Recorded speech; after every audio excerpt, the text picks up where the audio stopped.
I think it's really important to understand that what works for one person might not necessarily work for somebody else. But I also think it's really important to understand that everybody needs to look after themselves first before they can help other people. Just so that you're aware, we will be discussing sensitive topics. So if you or someone you know is in need of support, then please call Lifeline on 13 11 14. That number again is 13 11 14. And in this episode, I got to hang out with Dave Facer, founder of Brave Brothers, where he shares insights about the great work they do, but also the different events where men can join in and to participate, from stag rides, drumming circles, and men's walk and talk. So stick around to find out more how you can participate or join in the activities that could benefit you. So without further ado, let's get to it. Hey guys, welcome back to another brand new episode. Today we're back here on the beautiful coast of Bargara. Anyway, I'm really excited to have join me at the round table Dave Facer, founder of Brave Brothers. However, for the great work they do in that, I would rather him share that with us today. So, Dave, like I always say, this is a space where stories are shared, voices heard, and lessons learned. Dave, welcome to the round table. Thank you, Tart. Welcome, and it is my pleasure to step up to the round table as well. I like what you did there. Thanks, and thank you again for joining me at this time. I know you're pretty busy, but I appreciate you at least allowing me to share what we get to hear today, and hopefully where our audience can take away some of the things that may work for them. But before we kind of get into the nuts and bolts of things, for those that may not know who you are, can you please share a little bit about yourself and your background? Yeah, I'm an Englishman in Australia, and we've been living in Bundaberg and Bargara for nearly 20 years now. So effectively, I will become an Australian soon. Big background and big experiences of various work, but dealing with people has always been part of that. The experiences of supporting people with mental health and creating a mental health support company in the past as well has come a long way to shaping what we at Brave Brothers have launched and trying to become. A lot of it has been from personal experience, but a massive amount of what we do comes from other people's experiences and accepting beliefs and working within the confines of those people, because listening is a major part of what we do.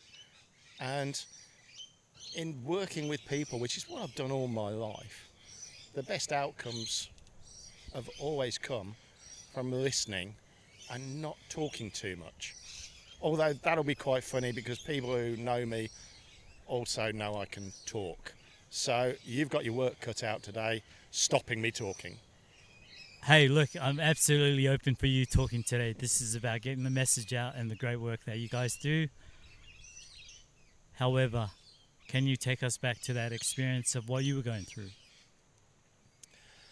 Well, with supporting people in general, I think there's the area of suicide prevention and suicide areas where connection with people and families who have taken their lives has had a profound effect on the work that we do and the reasons why we do it.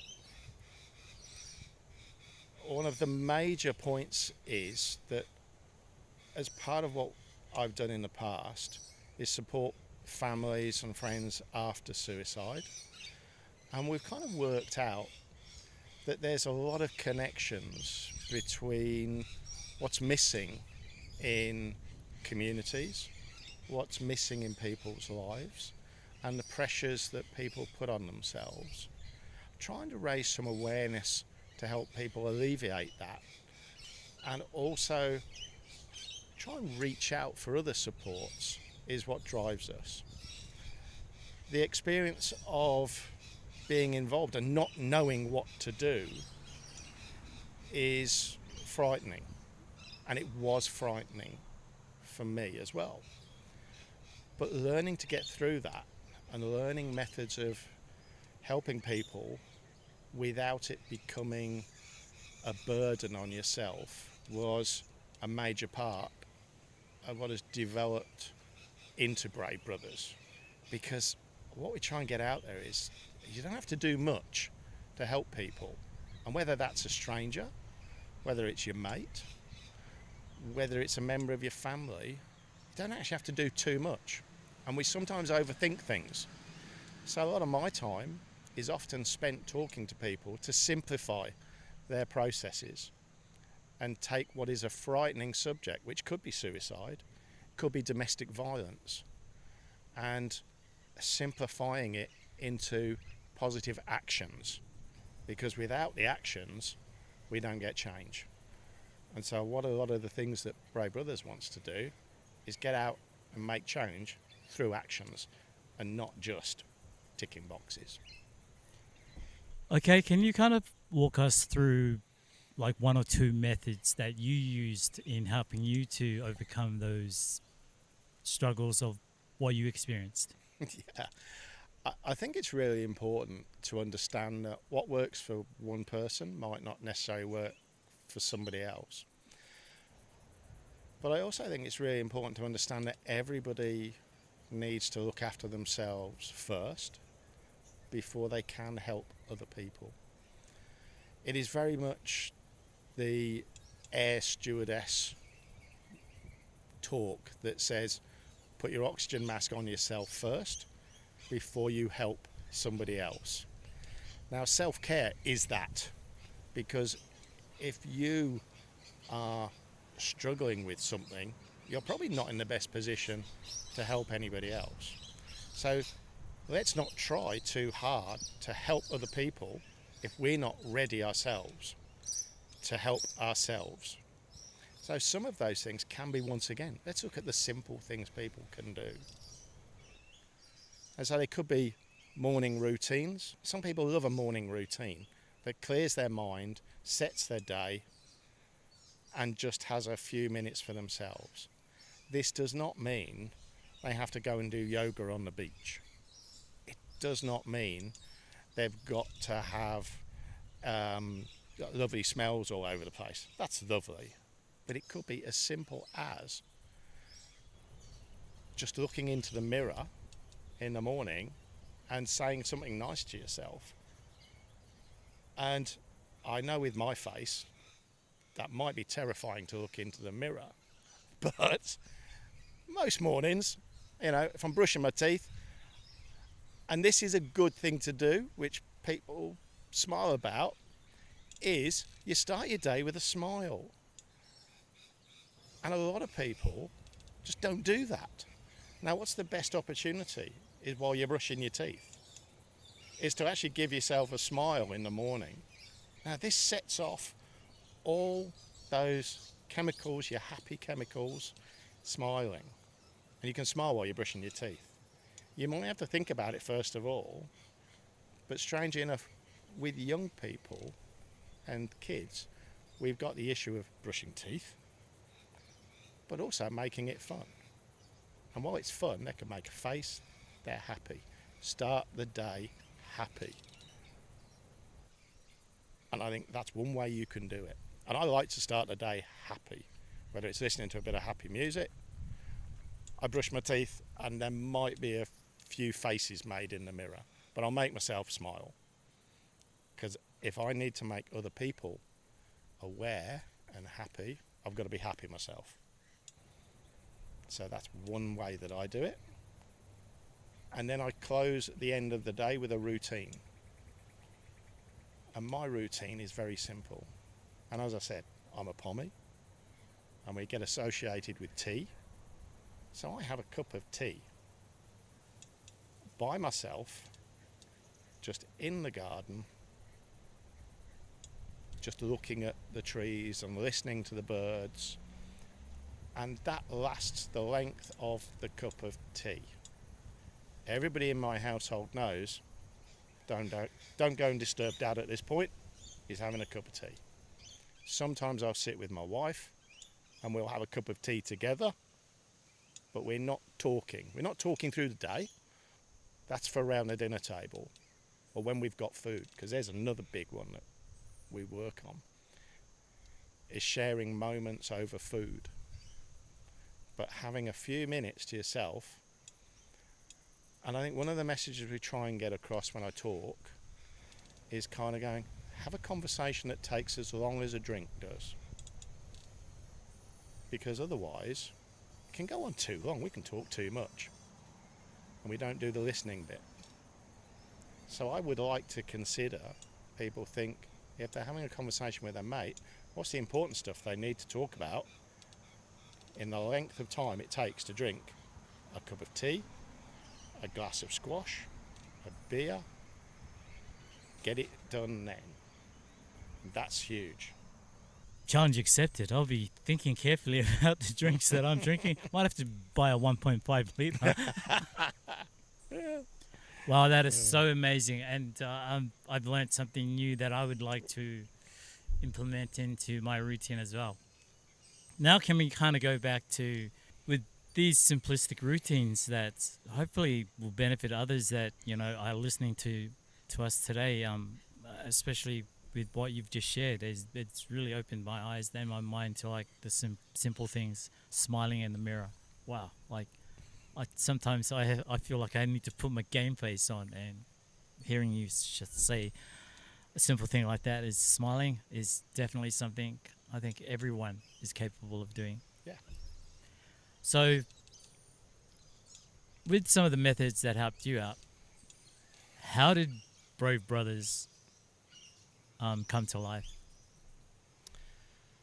Brave Brothers came out of quite a few conversations, mainly with male friends, but also with a few female friends, that initially recognised that areas of support, particularly around suicide for men, there wasn't much locally.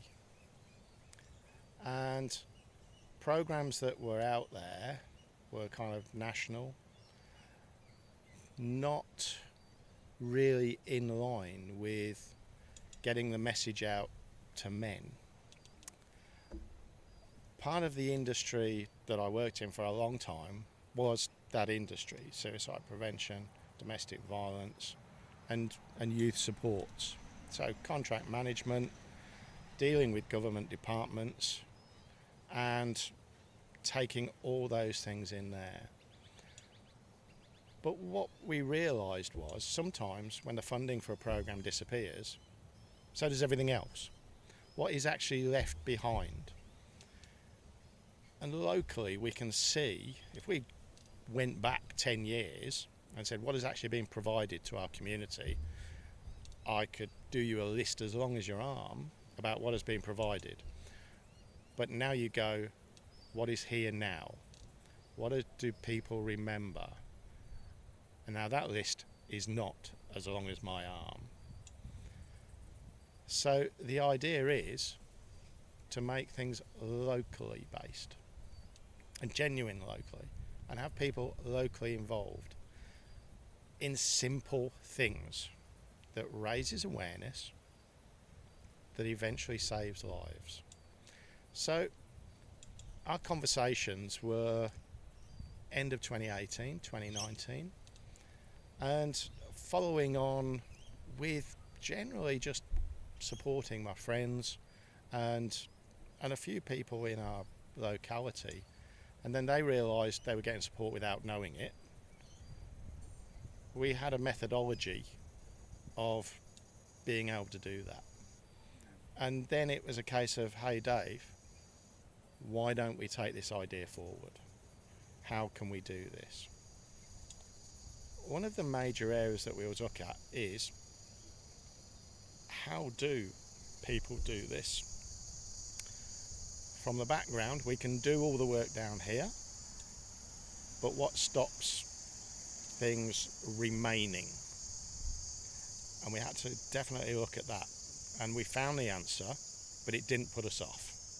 The answer was lack of funding for either future resources or manpower to do things. The reliance on volunteers, which unfortunately in Australia these days is getting less and less.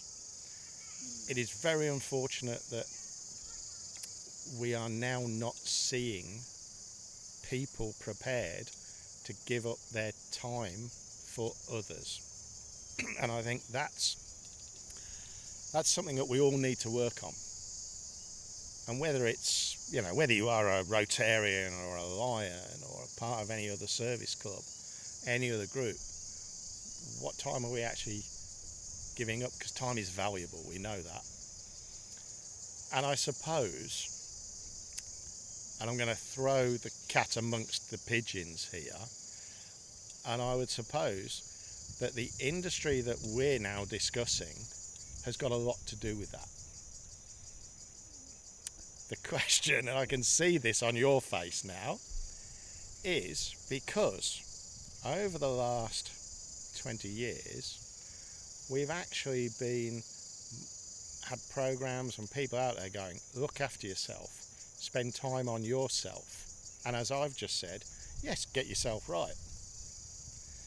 But maybe that message has come across saying, I'm going to look after me and my little tribe first and not invest in anybody else. And the generation that we've headed into, that's the message they've had, is look after yourself first before others. My message is look after yourself while you can look after others, because doing things for other people makes you feel good and makes you smile. And as I've said, smiling, we like a smile, but the less we help other people, the less we get that good smile. So I think maybe it's part of our industry that has got us to the point of less volunteers. Okay, so I told you that would be a good one for you to think about. Okay, it still leaves me with more questions. With firstly, like as I mentioned earlier before, the birth of Brave Brothers. So you mentioned Dave, they reached out to you, group of guys, where it all started with your conversation. How did you guys end up putting it together? And the one question I've been wanting to ask, the image of the stag.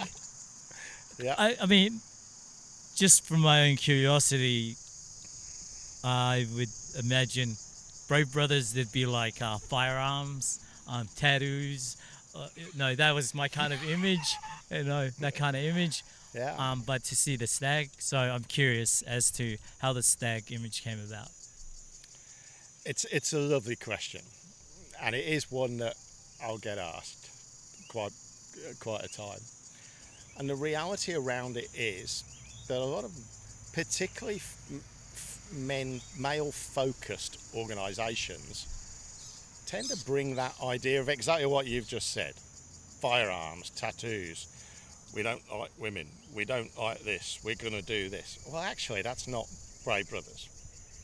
We are an everybody one. The element of Brave Brothers was originally to focus on men's health issues, which have not been highlighted.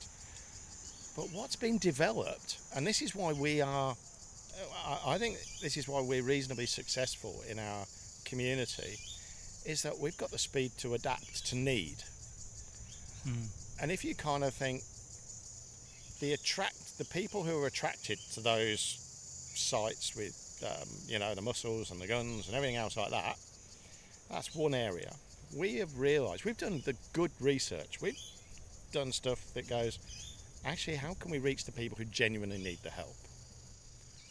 And a lot of that area is actually women.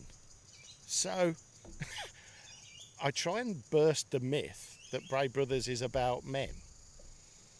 The focus is on men's health, but who is the main contributor to supporting men's health? It's women. They are so important, and our partners, if we have a female partner, are so important to us. They make such a difference. And we get requests from women. Over 50%, believe it or not, Wow. of our interest is from women who are interested in how they can support the man in their life. So if we were to take that image of the guns, the firearms, the tats, we don't attract the women into our field because we need to get our message to women. Now, a stag represents the male of the deer species. A stag is the only animal that represents its maleness by growing antlers or by growing horns. So female rhinos, male rhinos all have horns. Every other animal that has horns or something, they're both female and male. Stags, deers, no. You don't get female deers with antlers. Wow. So it's a nice soft approach. And then obviously our moustache comes out as a bit of fun. It's not the famous other brand moustache. I will point that out now before we get letters suing us. It's a free access moustache, which just represents the fun element of being a man. And we put the two together, and that came up with that. The Brave Brothers came from a conversation with my great friend Scotty Lamond, who, as we were sitting down churning through names, it was a case of going, we've got to be brave to do this. And then a bit later on, we called it Brothers. And then suddenly we kind of snipped at the same time and just went, Brave Brothers. Wow. And that's the birth of Brave Brothers over a cup of coffee in our cafe while we were just spinning a yarn. And there you go. Wow. Thank you for sharing it. I think there'll be a lot of the viewers going, wow, that's a really great story of how it came to birth. Which, yeah, I'm really honored to hear you shared that story, because now I know what it stands for and how it came about. So that's pretty awesome. And now with the birth of Brave Brothers, you guys have ventured into a few areas with men's health, suicide prevention, family, domestic violence. Yeah. How were you guys able to kind of tie these all in, which also involves other events that surround it? You have the walk and talk group. You've also got the stag ride, I believe, and the drumming. So yeah, can you kind of just summarize how this is all tied in with what you guys? So it's not been an overnight success. is the first thing to say. And we're also in the mood to actually go. We are always continuing to develop. We will never be at the end of the road, and we will never stop changing. So what we've actually came around to, we've been requested to do so many things, but there's only so much that a few people can do with our expertise.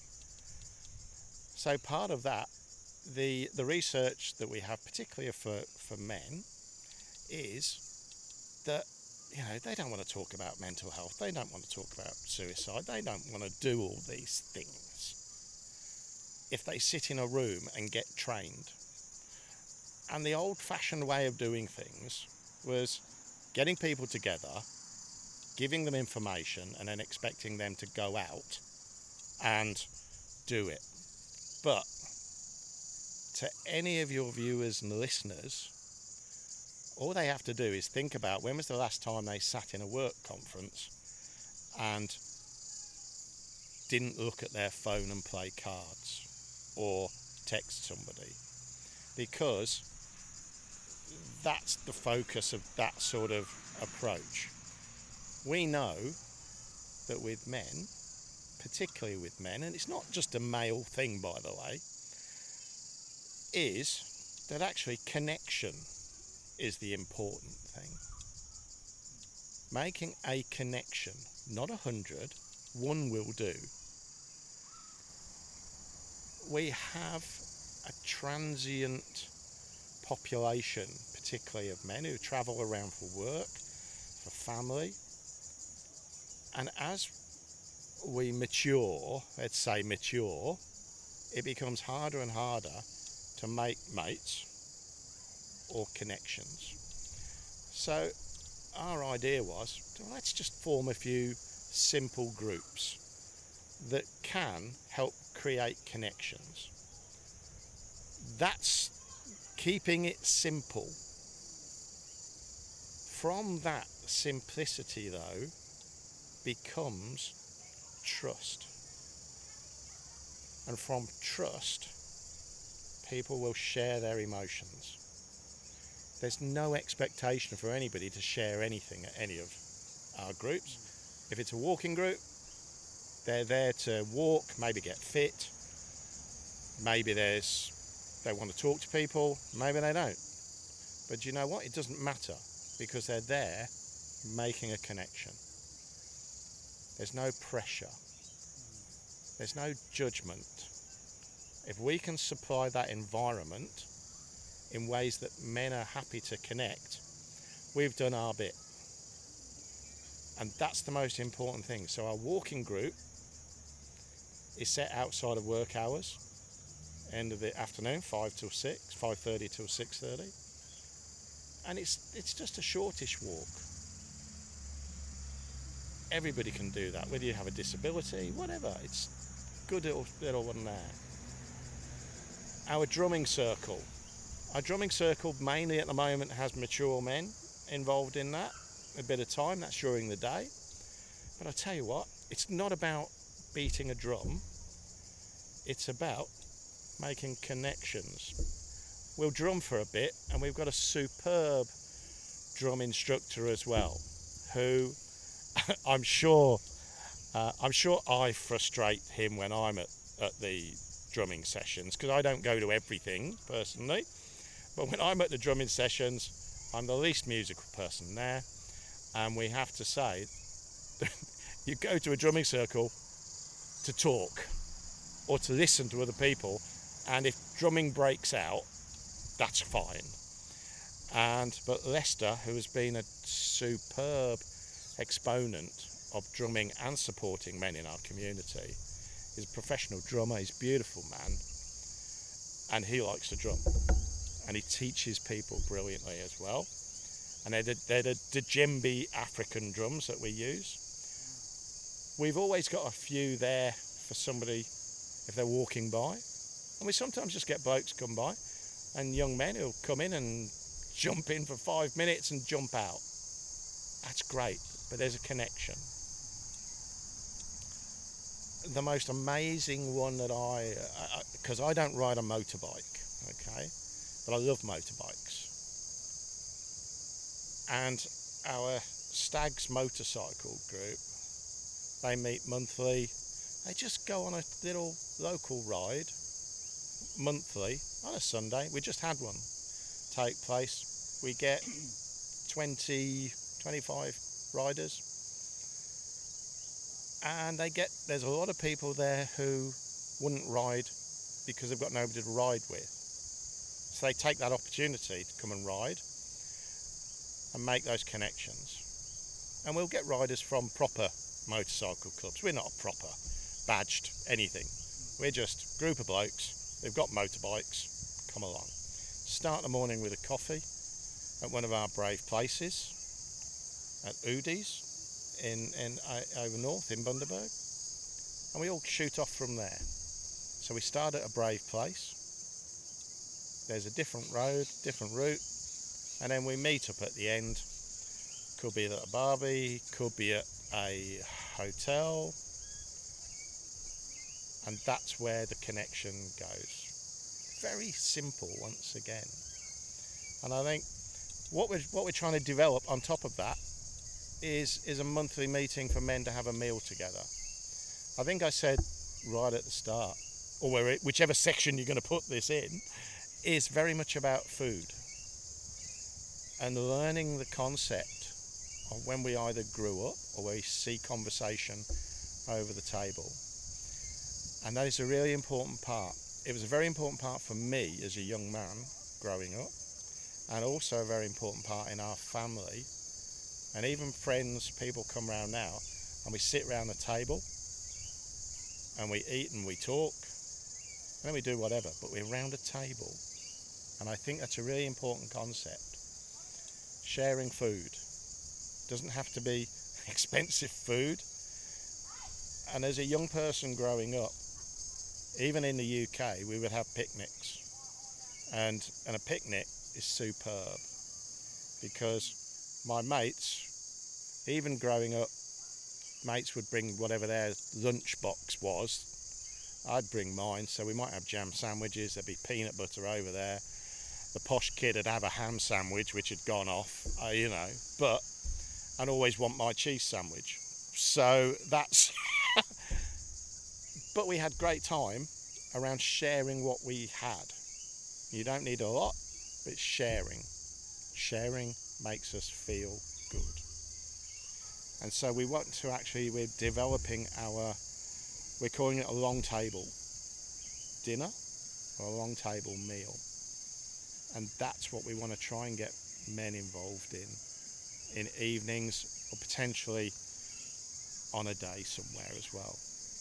And you'd be surprised how good that is, just sharing stuff together and meeting people that way. So Brave Brothers and its groups, we're trying to do things simply that make a big difference without any knowledge of what clinical base of mental health, because the majority of mental health support is everyday needs.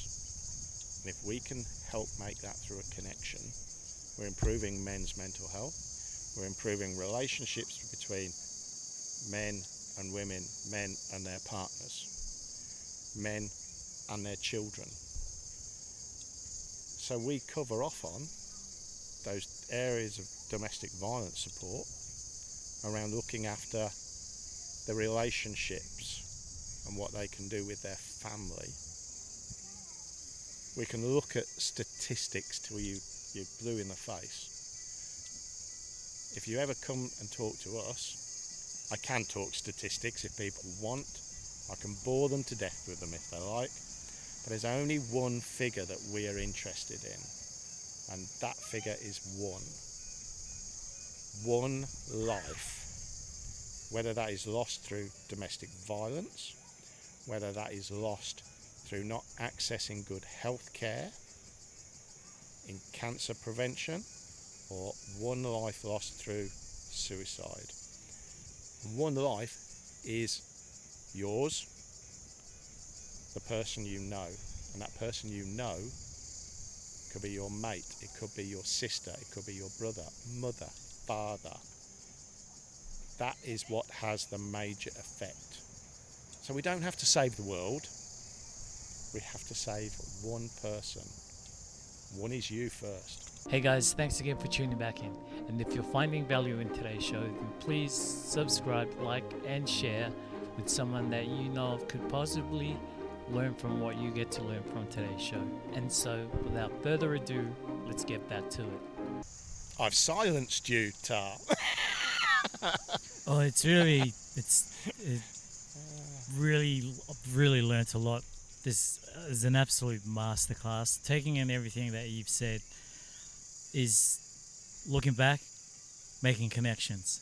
Simple as that. Just Yeah. making a connection from the walking group that you mentioned earlier.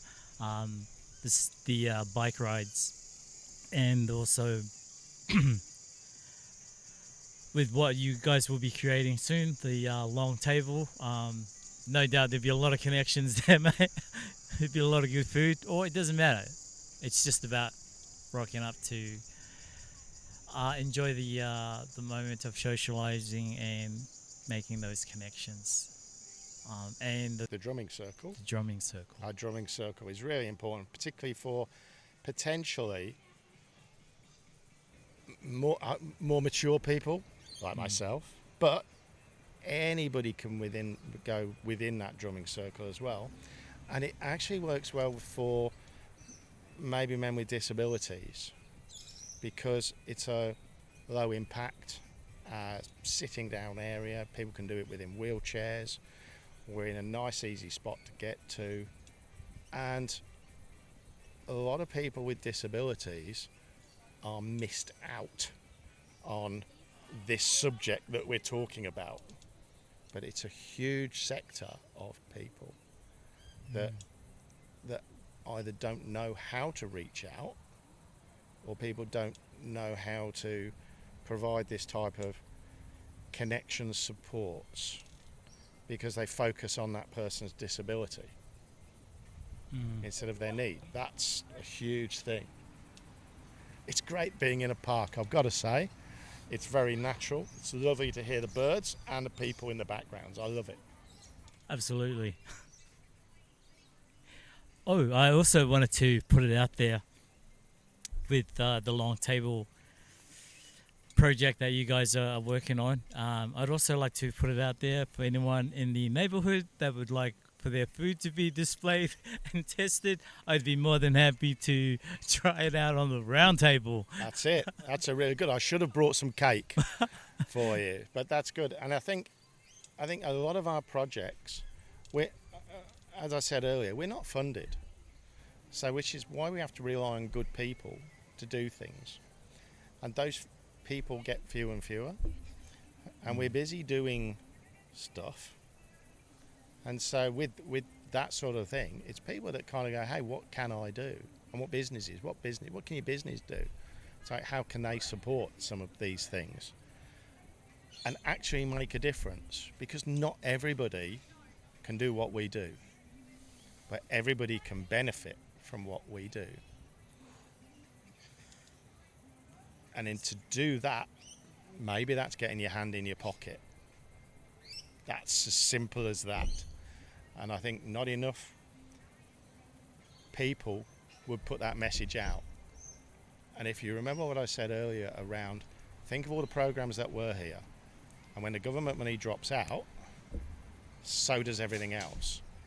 Which is why localised support for small charities like ours is so important, because that's what keeps sustainability.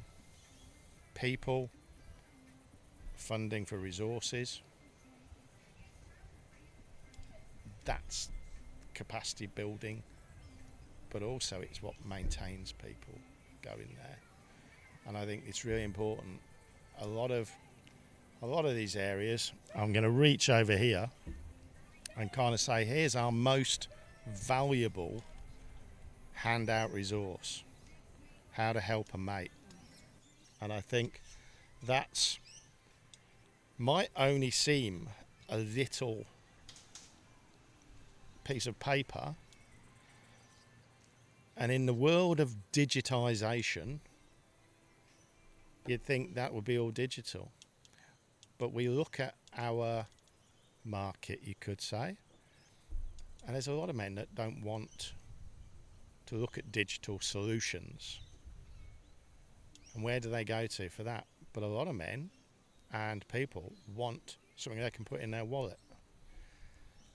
And the biggest thing we find with this, and when we go out and we do pop-up events in community, so people see us in community, is I just explain how to use it. And you won't be surprised It's not a difficult thing to use. So it's very simple. We basically give one of these out, and we say one for you, and we give a second one. That's for their mate. So one for you, one for your mate. And then we say, that's for the time when your mate is going to say something and you don't know how to respond. Now, everybody will be in that situation or will have experienced that.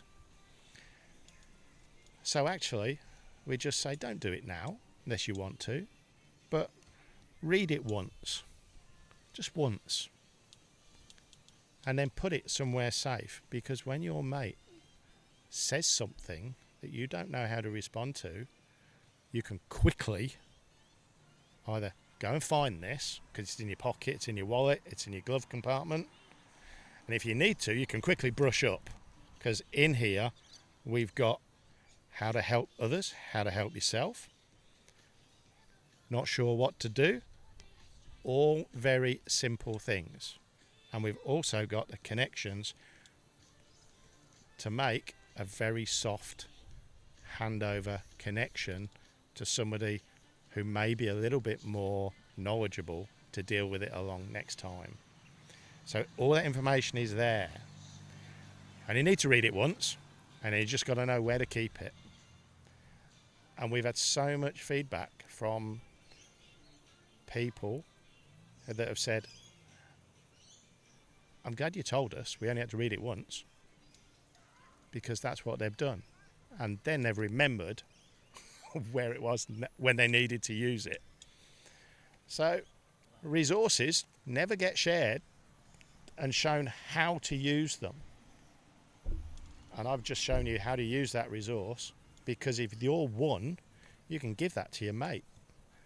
If you're worried about them, and just say, hey, just read it once. And if you recognise any of that, let's talk about something.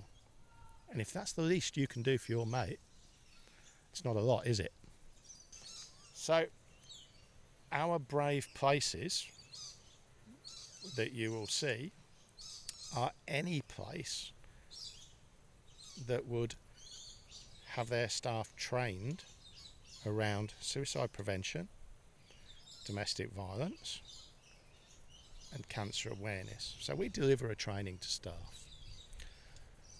Those industry places, so it could be a cafe, could be the butcher's shop, could be a very famous gym that we are connected with, that's all around the world. And I don't know you're getting paid.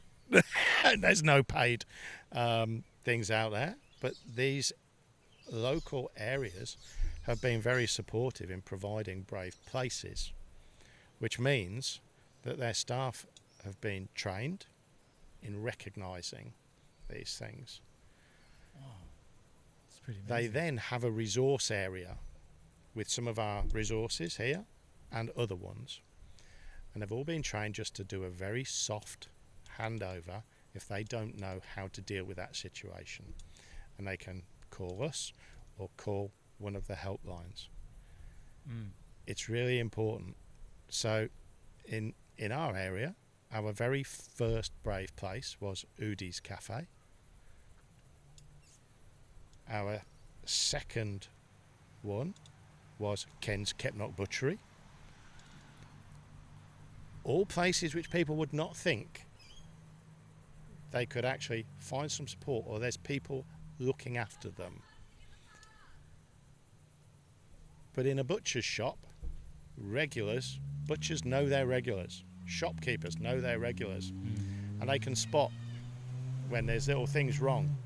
And if the least they do is go, hey, notice you're not travelling, and pop one of those in a bag, how much more? How little do you need to do to support somebody?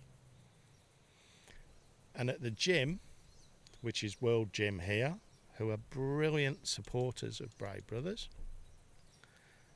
their staff are there to have these there and recognise some of the signs which are very prevalent, both in men and women within gyms, and feel comfortable about doing exactly that. And all they do is potentially say, we're looking after these for Brave Brothers. Have one of these. Simple. It's a very easy concept. The training element is critical, but the investment from those businesses pays off because it's their families and friends and general community that benefit. That's the future of sharing awareness around preventing that one death through DV, health, or suicide. Very simple actions. So we'd love people to be involved in Brave Places. In workplaces, we're talking to people at engineering companies that are not customer facing, but they can have a Brave Place for their staff. It's a huge thing, placed in their staff room, and we've got one of those. So it's the resources that take place, life-saving resources. And it all starts with one. All starts with one. That is truly inspiring to hear. With that being said, are there any other projects along the way that you guys are working on, or any particular goals for the year of 2025? You will see with our Facebook pages, our bravebrothers.org Facebook, you will see part of our mission is to just be active, be out there everywhere. And we often get that bit, oh, we saw you at such and such, we saw you there. And just visibility for having those conversations. One of the projects that we're hoping to work on this year is with a local school. And so working on how we can develop more youth-focused conversations and listening tools and create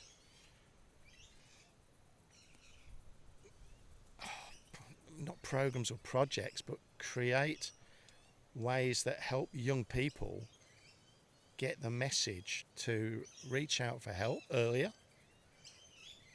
and learn how to have that bit of self-care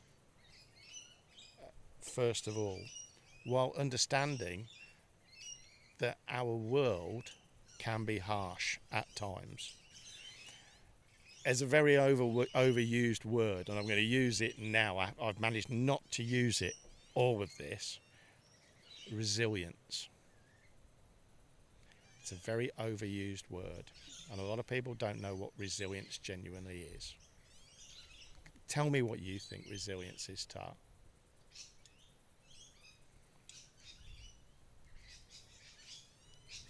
Fearless. Okay. That's our one-word response for that. And it's part of what you hope to gain from becoming resilient. Resilience is that practice of coming back again and again. It's about standing up, stepping up at times, but being knocked down, but learning how to get up by yourself. And you may need help to learn how to get up, but the only thing you can do is you need to learn how to get up by yourself when there is no one else around. So how do you get up off the floor when you've hit rock bottom? It's very similar. Once again, think simple. How do babies learn to walk? If we go back to thinking about if we have children, A, they fall over a lot, but B, they then find something that they can rest on, a chair, and they'll pull themselves up, and their legs will be going like this, and then they'll fall over again, but they'll go, hey, I got up to here and I saw those chocolates. So there's my target. And to get them, I need to stand on my feet. And I need to stand up and reach them. So they do it again. And then they do it again. And then once they're up, I go forward a bit. Then they'll fall over. But guess what? They get up. Now, if you've got mum or dad or brother or sister, and you'll see this in families, you'll get little sisters, big sisters, big brothers, giving them the hand up. And guiding them is good, because that helps them get up a bit quicker with their support. But they don't continue to hold their hands. They have to let go.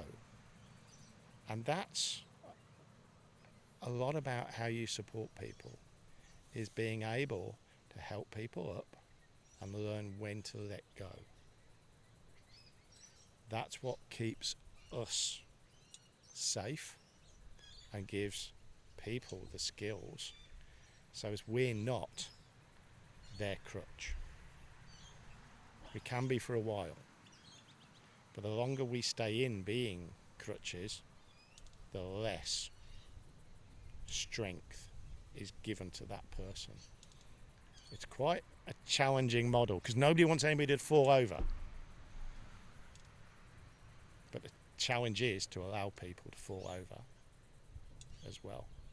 And I suppose in men, sometimes we can't help ourselves wanting to help our fellow man out now and then when we can see them struggling and we're trying to say, hey, you should do this, hey, you should do that.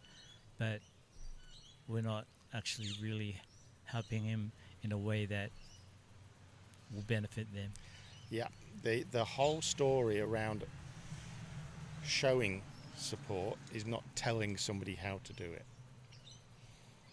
I know in instructions, and men, we are solution focused, and I don't care what anybody else says. It's irrelevant. There's so much research that boys growing up like to solve stuff. I don't know why. I'm not a scientist and I'm not a researcher, but I know boys and I know men, and they like the solution. Some men like to work out how to do it. Some men want to go, tell me how this solution is, and then we do it. But mostly, as we're growing up, most boys like to fiddle around with stuff, find out how it works, break stuff. And if we relate that to ourselves, what we've forgotten to do is how to learn how we can fix ourselves once we've been broken. There's so many opportunities for us to expect other people to fix us. But we have to learn a bit of this over here, a little bit of that over there. And you know what? We're all broken a little bit. I call that character. That's what makes us different. That's what makes us interesting. And that's what makes me want to listen to people. And I think that's what's so fascinating, is the broken bits, the chipped bits, as well as the how did I go and buy that piece of glue to fix this bit here, but we know it's never as strong as it originally was. Okay, so for the listeners and the viewers, what's one or two things that you would like for them to take away from today's discussion? I think a lot of what we do is learn from other people and to be open-minded, not judgmental, because we've all got a story. We've all got a journey. And for those of us who don't think we've yet been on it, then why don't we prepare for it? That could be a good journey or a bad journey, but we need to be prepared for it. And the way that I would recommend people prepare for it is to look after themselves, learn different ways, because what I do might not work for everybody else, and what other people do definitely won't work for me. But find something that works for you. Your self-care, so important. There's so much out there to actually do, but one of the phrases that we use is very much about taking that first brave step. And on this talk with stepping up is very much about making that brave step first. You have to be brave, because your journey does not start with you wallowing anywhere. You have to take a step forward. You can take 3 steps forward and 2 back, but it's always 1 step forward. So if they take that area, learn that resilience is not something that you can be given from anybody else. They're the lessons you have to learn, and it is usually painful. You gain resilience through pain.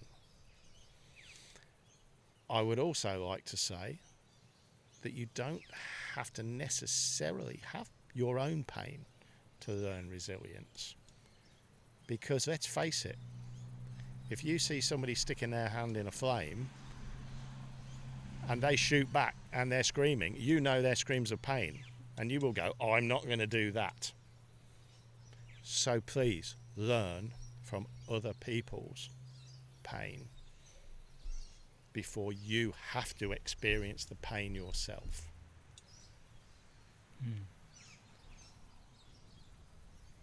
And I think if we can start the day with a smile, we don't have to be happy bunnies all day, because I'm not always a happy bunny. But by starting the day with a smile, you do kick in the chemicals, by the way. It's a proven way of doing it. I can feel it. It's working on me now. You can fool your mind doing this, and it sets off all those good things. And one of mine, and it probably doesn't show at the moment, or it might do, because there was chocolate over Christmas. And now, if you're listening or watching, there's going to be a warning about nuts and all that sort of stuff, if you need that information. But I eat chocolate. I like chocolate. Chocolate's my happy thing, and a little bit of chocolate is good.